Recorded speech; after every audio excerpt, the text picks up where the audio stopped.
Are you looking for less stress and more joy? Discover the Enjoyno, your key to a joyful, empowered life. Crafted around the 5 crucial health areas, the Enjoyno uses the Inspire Joy method to help you reflect, grow, inspire every day. Don't just live inspired. Grab your Enjoyno today on Amazon and start your journey to personal fulfillment. The Enjoyno, reflect, grow, inspire. So when you think about your life using a GPS, what's your life's GPS? Are you getting lost in life? Do you not have a life GPS? And therefore you just feel like you done lost your way and now you just not able to fulfill those things in life that you would have wanted to fulfill, or you don't even know what you need to fulfill because you don't have a life GPS. Welcome to Journey to Joy Live, a podcast to promote wellness, resilience, and joy while providing mental health awareness and breaking down the stigma of mental illness in the Black community. I'm your host, Dr. Enjoy, and today I bring to you episode 65, Purpose Path. Navigating life's aspirations and ambitions. And so this week marks week number 4 of the Inspire Joy series. The Inspire Joy series is episodes 62 to 68. So that it will be 7 weeks because it is based on the Inspire Joy method, brought to you by the Enjoyno. So INS PIRE. The first week we did integrity, which is unpacking all that mental baggage, trying to figure out how to transfer your negative thoughts into positive thoughts, those negative emotions into positive emotions, cultivating gratitude, as well as getting past those evil traumas that some of us are battling. So that was I on episode 62. Episode 63 was the N for nurture. So it was nurture reset, making sure we're prioritizing our physical health and making sure we're getting active, eating balanced meals, eating healthily, as well as making sure we're prioritizing our sleep. And then last week, episode 64 was stability in money moves, in fact. So that is focusing on our financial health, because if we don't, there is a world of stress, feeling drained, increased anxiety, increased depression. Financial health or lack thereof definitely can impact your mental health. So now we get into the P in Inspire, purpose. Purpose path. What's your path in life? Do you know your purpose? Do you spend time reflecting and thinking about what your purpose is in life? Do you feel like you once knew your purpose and now it's kind of like, oh, I'm kind of lost in this job. I'm kind of lost in what I'm doing. I kind of lost my way. Do you feel like it's time to get back on that path that you were on, or you just never knew what your purpose was and you just kind of got thrown into things, and or you kind of know what your purpose is, but you're not prioritizing yourself or prioritizing your wants and needs. Most of us fall in those categories. Maybe you are living your purpose, and that is just awesome. But that is why we have to focus on all these areas of our health, because it all goes back to our mental health. Your finances might be great. You might have a great job that's paying you and you don't have no debt and you're just doing amazing. You're rocking it out, making it rain, all those things. And your physical health is great. But then if you don't feel like you're living your purpose, that's 2 separate things. Like, you can be out of debt and be making a lot of money, but it doesn't mean you're living your purpose and you feel fulfilled. A lot of rich people don't feel like they're living their purpose or don't feel like they have a purpose in their life. So it's really important to cultivate, what is my purpose? What are my ambitions? What are my aspirations? And aiming towards that. And that's one of the reasons why purpose is kind of one of the last ones, because it does kind of feel like we need to prioritize our integrity first, our self-care first, take care of our physical health first, and then focus on our purpose. But that's also why all these things are here in the Enjoyno, so that you can balance all those things out, because we have to focus on each day. What am I doing each day to enhance my mental health? And then what am I doing each day to enhance my physical health? What am I doing each day to enhance my financial health, my social health, my aspirational health? But today is all about the aspirations. And as you know, the Enjoyno is packed with colors and people, relatable people. So now we have our purpose chapter. So we have men in the Enjoyno and we have women in the Enjoyno.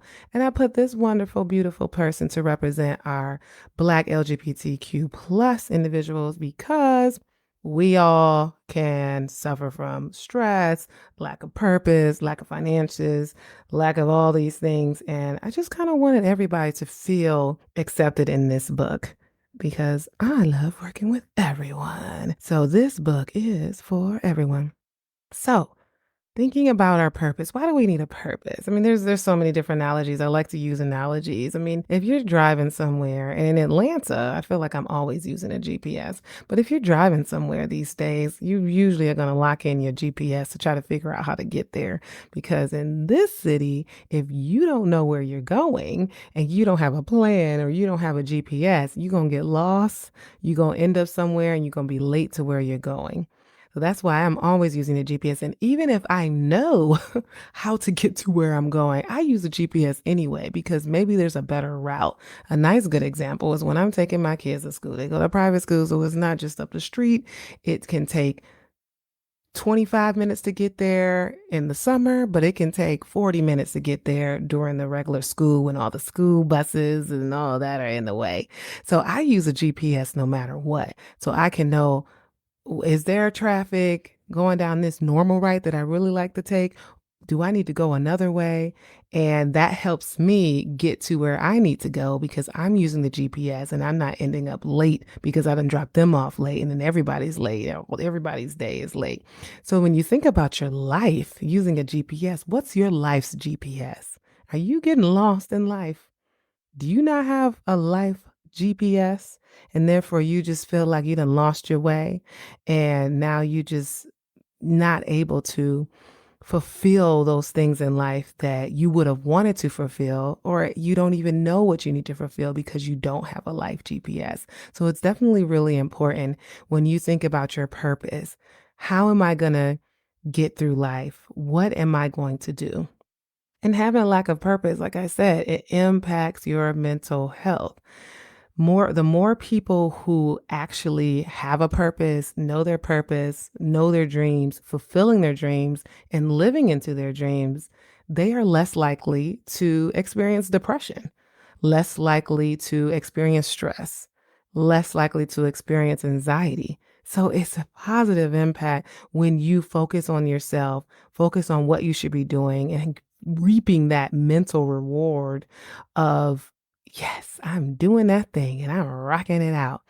And also, knowing your purpose increases resilience, increases that bounce back. That's one of the letters in Inspire. Resilience is the R in Inspire. So I will get to that as well as we talk about being able to get through our challenges and being able to bounce back.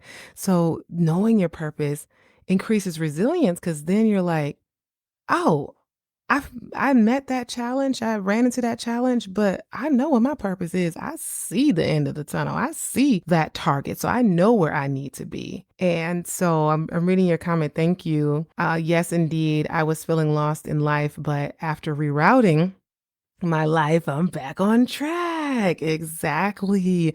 Using that GPS example, they might say rerouting, rerouting. Yeah. And if you're not using that, you're going on the wrong path and you're not on course, and getting back and rerouting your life is definitely very important. So I'm glad to hear that for sure.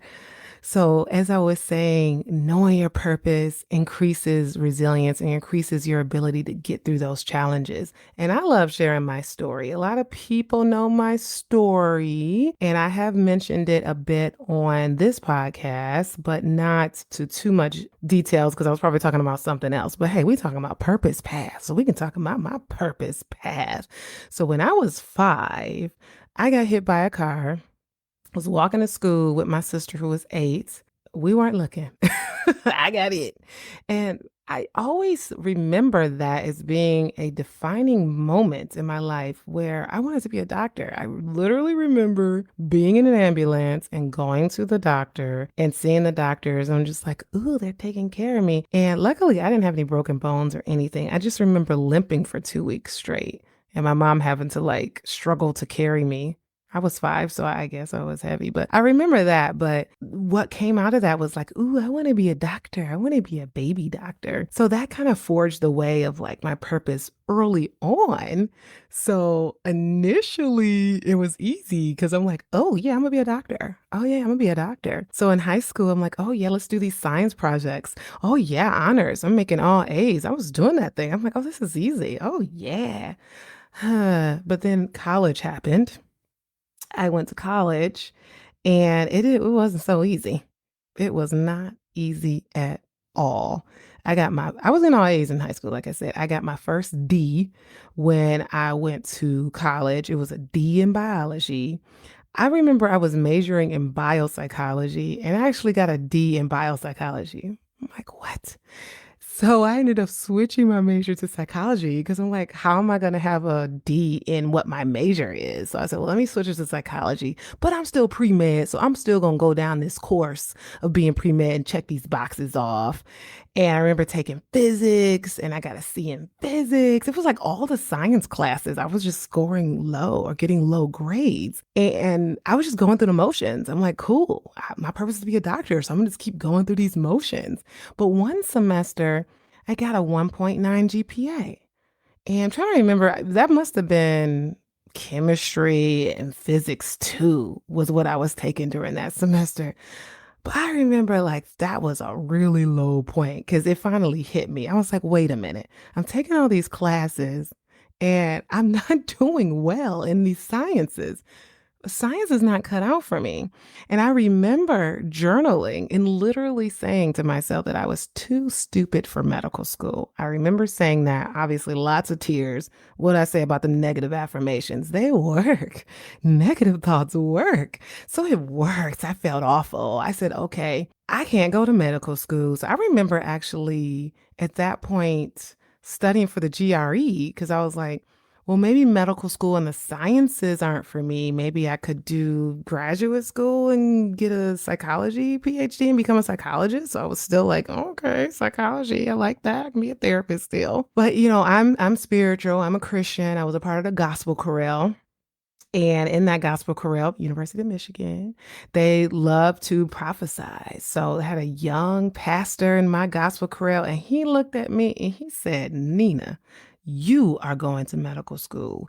You are going to travel the world and you are going to be successful. Oh my God, I remember that moment. I have like since reached out to him. I was just like, you know what you done did to me that night. But anyhow, it confirmed that, okay, yeah, I'm going to medical school. I don't know how that's going to happen because look at these scores, look at my track record, but apparently I'm going. So, that's where that resilience started to build up in me because I said, okay, it's meant to happen. I have this purpose. I have this track, this path that I'm supposed to be on. The terrain is pretty rough on the way, but at least I know that I'm headed there. It's almost like, and I remember drawing this in my journals too. I remember feeling like I was on a mountain, like on this side, and medical school. It was always about medical school. It wasn't about what came after medical school, but medical school was on this mountain. And I was just like, I don't know what the bridge is. I don't know how I'm going to get there. But I knew I was going to end up on that other mountain at some point.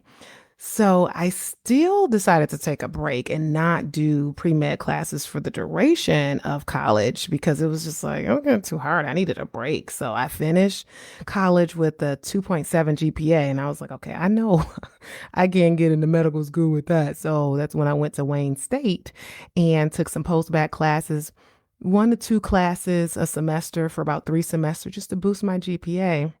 And there were still times where I just was like, I still don't know if I'm cut out for this, but I was always taken back. I think it was 1 Timothy 4:14. It was a scripture that said, do not forget the prophecy that was given to you. And I'm like, whoa, wait, I was given a prophecy. Okay. So there were always constant reminders. And I know I'm going on a spiritual path here today. I usually don't do that, but hey, that's a part of my life. So I'm going to do that. That really is what continued to lead me in my path towards medical school, towards being a doctor, because I said, okay, I'm going to do this. And that increased my confidence and increased my ability to put more effort in. I told myself constantly, my GPA is not a reflection of my intelligence. My GPA is a reflection of my effort. Maybe it was something I was just doing wrong, right? And I know it was something I was doing wrong. I would take these beautiful, beautiful notes. I never went back to them. I didn't study them. I didn't study them. And I remember being in college studying and seeing like these other people just walk in and, oh, no, I'm not studying. And then they end up getting an A. But for me, I had to study and I had to like look at stuff over and over and over again. But that's okay. That's all right. If you're different and you got to do those things, that's who you are. Just know what you need to do in order to get there. So ended up taking the medical college admissions test, the MCAT, and still didn't do well on that. I was like, okay, but I know I'm going to medical school. So I took it a second time. Still wasn't doing well. Okay, well, I know I'm going to medical school. So I took it a third time. And I was ready to take it a fourth time because I was just like, man, this score's still low, but I know I'm supposed to go to medical school. So it was like, okay, what do I need to do better to do better on the test? But then I ended up getting into the post-bac program at Michigan State, which meant that once I did good in that program, then I can go right into the medical school at the College of Human Medicine. So that was a breaking point where I finally did it, and the confidence was still there. And at that point, I learned how to study. I learned to be organized. And I was like one of the most organized people. I would like make these charts and stuff and send it out to my classmates. They're like, okay, Nina's got another chart here. Okay. They loved it. Anyhow, my point is that you got to know what your purpose is, even if it's just a glimmer of it, even if you don't know exactly how you're going to get there, know it. And once you get to that first step, which is medical school, maybe you have to realign what your purpose is after that. Because once I got to med school, I'm like, cool. It was kind of like this plateau. It was like, I'm there. I made it. I made it to med school. Yay.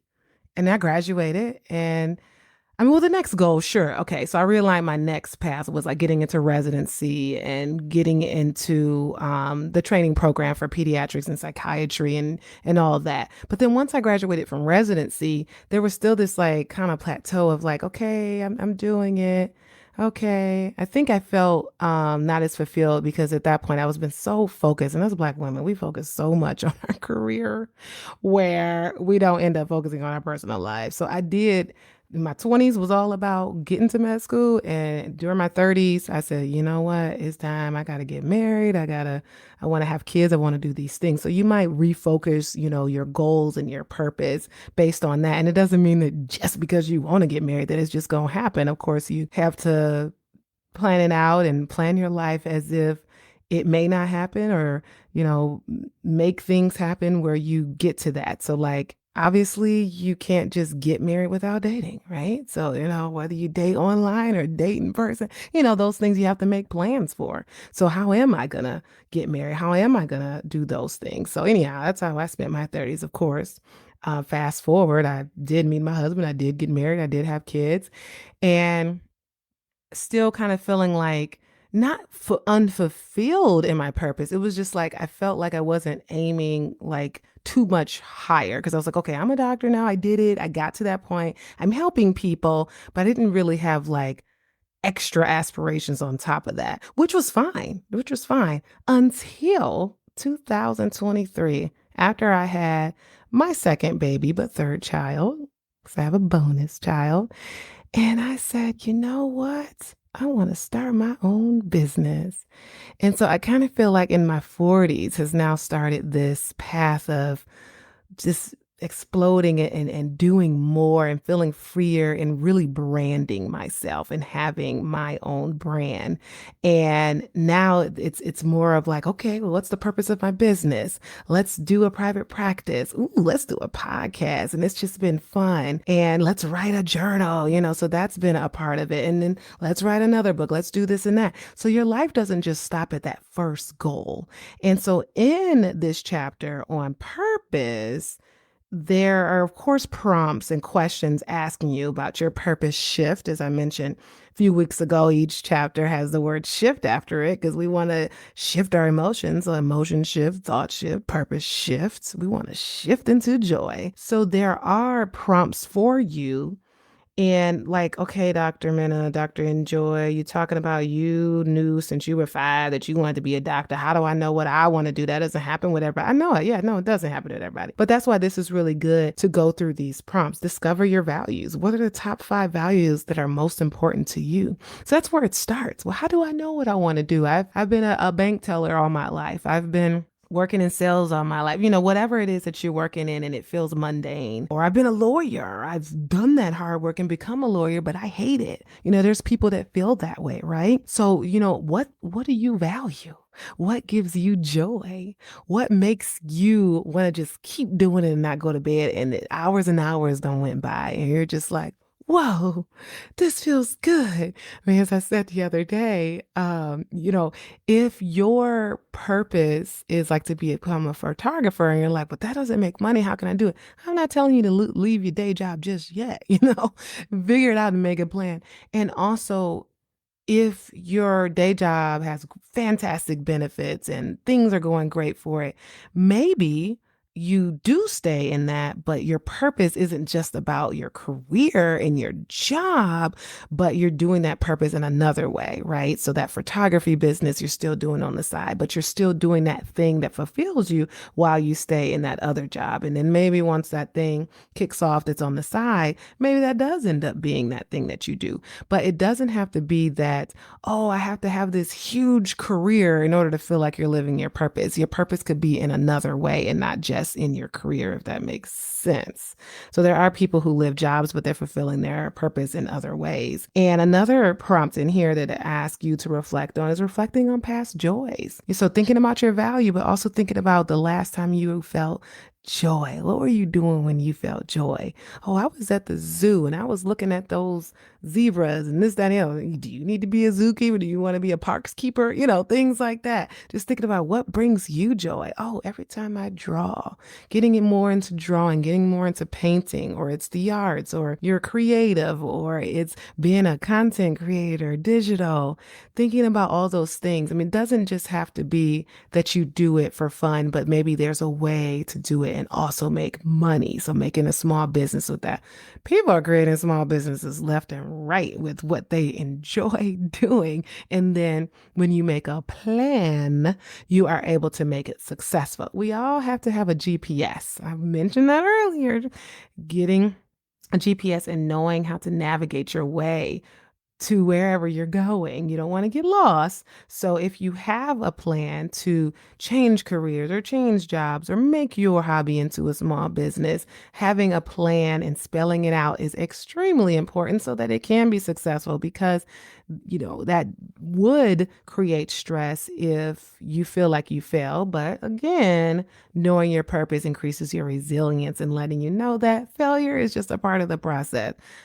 I failed quite a few times, as I mentioned. And had I let that get in the way, I would not be talking to you all right now. And I just take myself back every time I hear the song Closer, Closer to My Dreams by Guapale. That takes me back. I remember a summer job that I had. I guess that song must have came on in the summertime all the time. But I just remember driving to that job. I was a camp counselor. And that song would come up and I just put it on blast, Closer to My Dreams. I'm like, I was far from it, but I was still like picturing myself. I'm like, I'm closer to my dream. So that's another thing too. Positive affirmations. I kept telling myself, I'm gonna get there. I don't know how, but I'm gonna get there. So I'm very grateful and honored to even be able to talk to you all even now because just remembering what I went through is just amazing. So envisioning your ideal future, that's prompt 3 in the purpose shifts. Where are you in the future? I used to write that a lot in my journal. I would picture myself. I remember being 25 and I created a letter to myself when I was 50. And I said, okay, this is what I'm doing now that I'm 50. I said I was married. I described my husband at the time. I described my career at the time. And after I met my husband, I looked back at it and I was like, whoa, this actually describes you, right? So when you spell things out, you look for it. And I would go back and look at this career. And that was one of the things when I mentioned that I was in medical school and residency training. And even after that, when I did academic medicine, there was kind of this plateau where, yeah, sure, I'm living my dream, but it just felt like, am I done? And so going back to that journal where I had wrote my ideal future of what I was doing at 50, there was more. It said that I was going to have this community center, this empowerment center. I was doing Enjoy Life. And at the time, I wasn't doing Enjoy Life. So I was like, well, when am I going to do that? So 2023 was when I was just like, well, that's got to be now. I'm going to start it. Got to start somewhere. So it may be a sole owner LLC right now, but hey, it's gonna go somewhere. And then look, you look for those things. I have 11 license in 11 states now. So hey, it's getting there. It's getting there. So envision your ideal future. Imagine your life. This says 5 years from now in the best possible scenario. But I'm talking, start thinking about 10 years, 20 years. What do you see? But it's good to have short-term goals and long-term. Identify your passion, set purpose-driven goals. And so there's other parts on here. I've mentioned SMART goals. We got to spell it out. So the SMART goals, SMART, specific, measurable, attainable, relevant, timely goals. So I couldn't just get to med school. I had to build that bridge from one mountain to the next. So little wooden piece by wooden piece, I had to plan out, how am I going to do this? Well, I need mentors to help me through it. Well, I need to pass the medical college admissions test. And then under those different plans that you have in order to forge your way to your goal, I mean, you gotta map that out. So how am I gonna pass the medical college admissions test? I gotta go and take this pre-med course. I go and take that prep course. It's a lot of different things, but that's why we gotta plan it out and don't neglect your future and don't feel like you don't deserve to have a purpose or to be able to live your purpose. Because yes, you do. If I decided that no, I don't deserve it, then wow, how many people wouldn't be impacted? And so you listening, you are going to impact someone too. It's like a pay it forward. We all are a part of this tree of life, or however you want to think of it. We all have a purpose. Whether you're the tree at the top or the root at the bottom in the ground, you all have a purpose. Or if you are a janitor, even the hey, we're just watching, I forget the name of it. My sons out there are watching a movie about a janitor who ended up creating, I think he created hot Cheetos or something, but they watching that movie out there right now. So, hey, or truck driver or whatever. My brother's a truck driver and he's traveling the world and the country and having a great time. So it doesn't matter where you are now. Don't think of yourself as, oh, I'm just a. No, you are a, and you will be a. So we have to work on ourselves, work on our purpose, figure it out because you can and will be someone and you are someone. And once you achieve your purpose, it feels good. It's less stress. It takes time, but nurturing your aspirational health is just as important as everything else. And once you are doing that, you are stronger and you are able to take care of others. So that is Purpose Path. I am talking, talking, talking. I think that is all I will do for today. I love talking about purpose. It's one of my favorite topics. Let me know what you feel like your purpose is and what you are working on. I really appreciate you all for listening. So this was the P in Inspire purpose. Next week is the I in Inspire, the second I, which is intimacy, which is our social health. Ooh, and that is really about what can we do in ourselves to enhance our social health, because the only person you can control is yourself. So remember, I have my book launch and I was going to say party. Well, actually, it is technically a party. I didn't even mention that the book launch is the day before my birthday. So, if you want to come to a birthday party and not a book launch, you can come to that. So, anyway, October 19th from 2 to 4 at Studio House Atlanta. Appreciate you. Appreciate all my supporters. Share, share, share. Tell people about the Enjoyno. Follow, like, subscribe, share, do all those things. I really appreciate it, because at the end of the day, this is about us inspiring joy in everybody, including ourselves. So appreciate you on this journey to joy, and have a great week. See you next week. Thank you.